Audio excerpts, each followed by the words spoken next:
Now today's story is coming from Mid-Ards, where the Mid-Ards petrol station and garage used to be, and I'm in the churchyard at Lisban.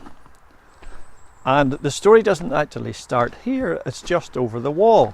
The mouth to the Blackstaff River is just 20 yards over the wall of the church here. So that's what I'm going to look at today. This is where the Blackstaff River flows into the Strangford Lough, below the road here. And this is it, heading inland to Ballyeasboro, where the head of it starts. A few years back I saw an old map from 1608 and it showed the Ards Peninsula divided into Upper Ards and Lower. So that's where the story starts. One year there was serious rain, and as I drove down the Ballyeasboro road, which is sort of a mile from Glastonbury, and then I'm onto the Ballyeasboro road. When I drove down I had to turn because there was about a foot of water across the road. It had rained for weeks basically, and it took me back to that old map that I had seen, because it was showing the peninsula actually cut clean in two by the Blackstaff River. And then in Ecklandville there was a man called Bishop Eklund, and he did a lot of draining projects, and all his tenant farmers as well, on his ground, and that drained a whole lot of it off. And over the years then, when the wartime came and the aerodrome was built at Kirkeston, the Air Force dug a big romper drain and it was stoned down the sides. Huge deep drain. I mean, I trimmed the briars off it for the farmer, and I'm sure it's 10, 12 feet down to the bottom of it in some places. So it takes hundreds of thousands of gallons away from all the surrounding fields, that drain that the Air Force put in. And then it runs across and out into Rotala. There's an outlet into the tide there, so that's where it drains. Another thing that interested me was the smuggling, and Ballyhalbert featured greatly in it, Ballywalder, Ballyeasboro. So as I'm driving down the road in the tractor, I'm thinking about those times as I see fields flooded and thinking, this is where they could have smuggled stuff across in little flat bottom boats to get away from the governmental forces and the customs. And there are some amazing stories. The days of smuggling, until fairly recently, I thought, that must be very mysterious and keeping all that hidden. But on some of the things I'm reading, they're saying that there was like 40 people on the beach when the boat came in to unload her, and 4 horses and carts. So if you have 40 people from a district and 4 horses and carts, it's not a big secret. So my view on the smuggling has changed, but it's interesting, and it's all tied in. As I'm cutting hedges, driving along and seeing the floods in fields around Ballyeasboro, Kirkeston, and that, the peninsula is only about 2.5 miles wide here. It's the narrowest bit on the peninsula. So that was divided by the Blackstaff River, and in the 1600s that was a floodplain, and I'm sure it was a mile wide. When I go up onto the top of one of the hills, as you'll see in later video footage, it's amazing how much of that area was flooded. And in our history, the savages of the Ards owned from Portaferry up to Kirkcudbright on this side of the peninsula, and from Portaferry to Portavogie on the other side. And actually the old house I live in was actually a fortified house of the savages, so it was an outpost where they maybe had a stave or two, a staff or two, and could muster a wee bit of help if they were being attacked or whatever.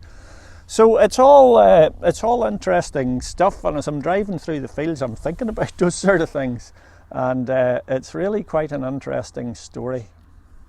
So we'll show you some of the video footage I've taken, and it's taken at different times. There was real heavy rain one day, so I rushed up to the local farmer Daniel and got permission to go up and photograph it from his ground, and you'll see it now. Now the source of the river begins up at Glastonbury. There's a lot of little tributary drains coming from all around Glastonbury, and they head for Ballyeasboro, and then it branches off the river and it heads down and out at Lisbon into the Strangford Lough, and the other leg of it runs down and out at Rotala. This here is the leg heading for Rotala and the Irish Sea. Straight ahead is the disused airfield or the racetrack at Kirkeston, and it was the Air Force put the drain in below, obviously, and it continues on out the other side in this open drain which we're flying over now. And this is a huge drain and takes hundreds of thousands of gallons away from all the surrounding fields. We're coming up to the next farmer's boundary now, and it heads up here. When it gets to these sheds, it goes below ground and follows the lane there and comes out on the shoreline. Kirkeston Castle in the 1600s was surrounded by water and marsh and was only approachable from the eastern side, and that's the roadway as it comes up today. Now we are down at the Strangford Lough end of things at Lisbon, and we're heading inland back up to Ballyeasboro. Notice the floods on the left of the picture, top corner. So obviously in the 1600s or earlier, before all the drainage projects happened here, this would have been a flooded area. Over to the left, the floods continue away on out that road. And I reckon here would be about half a mile wide.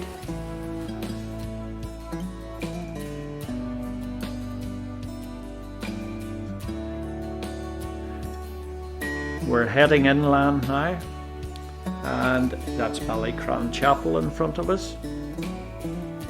So you can imagine how flooded this would have been centuries before. And this was just with a bit of rain. Most of these hills up near Ballyeasboro are called Island Hill, Island Ray, Wolf Island, Island Alone, Island of Breen. So that's telling you, with even the old historic names, that this was surrounded by water. And I imagine all this green land here, an awful lot of that would be underwater. Especially up at the head here at Ballyeasboro. There'll be a smuggler's warren in here.